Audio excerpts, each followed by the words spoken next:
Good morning dear students. रजय economics का chapter number 9 कर रहे थे हम। तो आज हम टॉपिक करेंगे third, deficient demand. Excess demand मैंने आपको प्रीवियस वीडियो में करवाई थी। देखो डेफिशिएंट डिमांड का मीनिंग। सबसे पहले deficient demand is a situation when aggregate demand is less, जब हमारी डिमांड कम हो जाती है, देन एग्रीगेट सप्लाई, कि जितनी हमने प्लान की थी, जितनी हमने सप्लाई सोची थी, उससे डिमांड कम हो जाना। मान लो हमने सोचा था 10,000 की डिमांड होगी, कि फ्यूचर में लोग डिमांड करेंगे 10,000 यूनिट्स की, पर हुई असल में 8,000 की, तो उसको हम बोलते हैं डेफिशिएंट डिमांड, कि जब हमारी प्लान्ड से एक्चुअल डिमांड कम हो जाती है, means fall in actual aggregate demand. देखो, under this situation equilibrium between aggregate demand and aggregate supply settles to point below. तो सेटल क्या होगी? बिलो हो जाती है, हमारी डिमांड बिलो हो जाती है, नीचे की तरफ शिफ्ट हो जाती है। It is called underemployment. तो इस सिचुएशन को हम क्या बोलते हैं? Underemployment. Here some factors remain unemployment. कुछ फैक्टर्स क्या हो जाते हैं? अनएम्प्लॉयमेंट रह जाते हैं। एक्सप्लेनेशन देखो, एग्रीगेट डिमांड कम हो गई और एग्रीगेट सप्लाई हमारी ज़्यादा हो गई, तो ये सिचुएशन किसकी है? डेफिशिएंट डिमांड की। डायग्राम देखो, सबसे पहले हमारी एग्रीगेट एक्सपेंडिचर हमने सोची थी ई, ठीक है, एग्रीगेट डिमांड जो हमने प्लान्ड की थी, तो ये लाइन किसकी है? प्लान्ड की, जो हमने सोची थी। बट एक्चुअल जो है वो E1 है, हमारी जो एक्चुअल डिमांड हुई है। तो हमने क्या देखा कि जो हमारी कर्व है वो नीचे की तरफ शिफ्ट हो गई। पहले यहाँ तक थी ADF और एक्चुअल जो है वो है ADU पर शिफ्ट हो गई। तो ये हुई डेफिशिएंट डिमांड का डायग्राम। नेक्स्ट देखो, ये डिफ्लेशनरी गैप क्या होता है? देखो, एक्सेस डिमांड में हमने पढ़ा था इन्फ्लेशनरी गैप, और डेफिशिएंट डिमांड में होता है डिफ्लेशनरी गैप, जब हमारा गैप में हमारा डिस्टेंस कम हो जाते हैं। Deflationary gap is the difference by which aggregate demand fall मैंने गिरना या फिर कम हो जाना, डिमांड हमारी गिर जाती है, मीन्स कम हो जाती है। देन किससे? हमारी रिक्वायर्ड डिमांड से, जो हमने सोची थी, मीन्स प्लान्ड डिमांड से। तो ये डायग्राम हो गया, आपने देख लेना है, ठीक है। ये पहली लाइन प्लान्ड है और ये एक्चुअल कर्व है। नेक्स्ट है रजी काजेज ऑफ डेफिशिएंट डिमांड, के रीज़न क्या है, क्यों हमारी डिमांड कम हो जाती है? फर्स्ट है डिक्रीज इन कंजम्पशन, जब हमारे यूजेज ही कम हो जाते हैं, हमें चीज़ की वस्तुओं की ज़रूरत कम पड़ती है।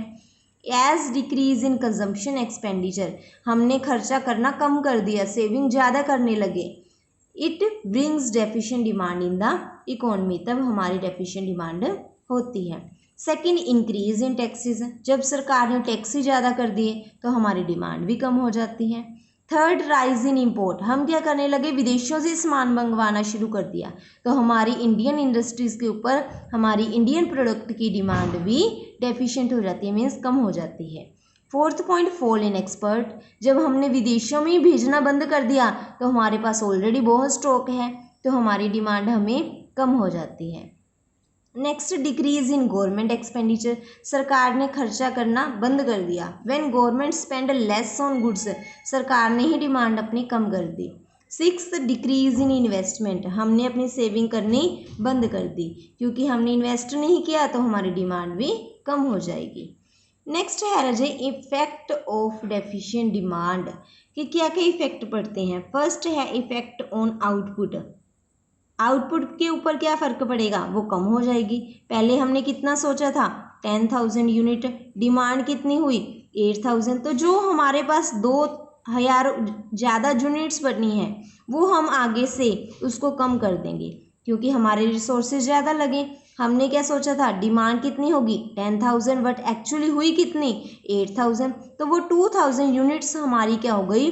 वेस्ट हो गई, तो हम फ्यूचर में उसको कम करेंगे, तो हम अपनी आउटपुट को कम करेंगे। Lack of sufficient aggregate demand will force the firm to plan for lesser production, future में वो क्या प्लान करेंगे? लेसर प्रोडक्शन को, मीन्स अपनी प्रोडक्शन को, टारगेट को कम कर देंगे। Second, effect on employment. अब जो रोजगार है, जिनके पास नौकरी है, मान लो ये कंपनी में 10 जने काम कर रहे हैं, अगर वो प्रोडक्शन कम करेंगे तो कुछ जनों को नौकरियों से भी निकाल देंगे, तो एम्प्लॉयमेंट भी कम हो जाएगी। Third point, effect on price. अब अगर डिमांड कम होगी तो प्राइजेस भी सरकार कम कर देगी। क्यों? क्योंकि उनको लगेगा कि क्या पता लोग कम प्राइस पे ही परचेज कर लें, तो वो अपने प्राइजेस भी कम कर देंगे। ये हो गया third point, effects on deficient demand.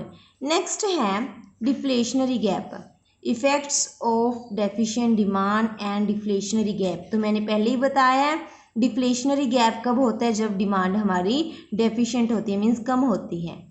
When aggregate demand fails to cope with full utilization of resources, producers will pile up stock beyond their desire। जब डिमांड कम हो जाती है तो लोग क्या, कंपनीज वाले क्या करती हैं, इंडस्ट्रीज क्या करती हैं, अपने रिसोर्सेज का यूज़ कम करने लग जाते हैं। ठीक है, तो ये हो गई इफेक्ट्स। तो आपने ये वही डायग्राम है, सेम रिपीट हो रहा है, तो आपने देखना है, यहाँ से लर्न करना है, इसको ड्रॉ करके देखना है। रजित सभी ने अपनी नोटबुक पे। नेक्स्ट टॉपिक है difference between excess and deficient demand, कि क्या क्या अंतर है इनमें। तो हमने पहले ही पढ़ा, एक्सेस में ज़्यादा, डेफिशिएंट में कम डिमांड होना।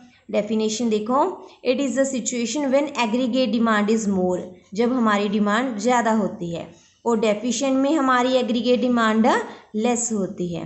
गैप, एक्सेस समय गैप कौन सा होता है? इन्फ्लेशनरी गैप, और डेफिशिएंट के समय गैप कौन सा होता है? Deflationary gap. अब देखो third point, it indicates more than full employment. जब सारे ही लोग पर्सन क्या कर रहे हैं, काम कर रहे हैं, किसी ना किसी काम में लगे हुए हैं, पर डेफिशिएंट के समय में लेस एम्प्लॉयमेंट होती है, कुछ वर्कर्स ऐसे होते हैं जो काम नहीं कर रहे। जब डिमांड ज़्यादा होती है तो प्राइजेस भी सरकार ज़्यादा कर देती है, बट जब डिमांड कम होती है तो फॉल इन प्राइजेस अपने आप ही हो जाते हैं, क्योंकि लोग मांग नहीं कर रहे, तो उसको डिमांड को इंक्रीज़ करने के लिए गवर्नमेंट क्या करती है? प्राइजेस को कम कर देती है। आगे देखो fifth point, even at higher level of demand output and employment level remain same. हमारी आउटपुट पे कोई इफेक्ट नहीं पड़ता, क्योंकि ऑलरेडी सारे काम कर रहे हैं।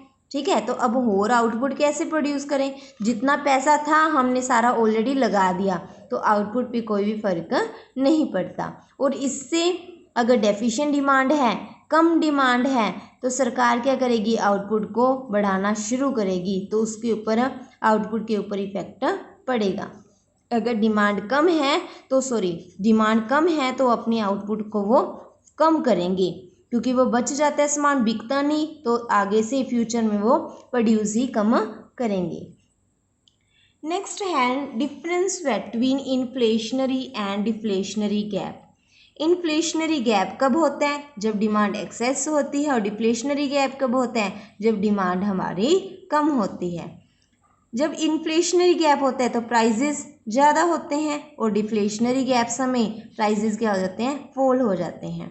Third point, it bring prosperity in economy and increase in activities increase हो जाती हैं, और इसमें एक्टिविटीज़ हमारी डिक्रीज हो जाती है। तो रजय यहाँ तक आज आपने फिफ्थ पॉइंट तक अच्छे से लर्न करना है और अच्छे से नोट्स बनाने हैं। Okay, thank you students.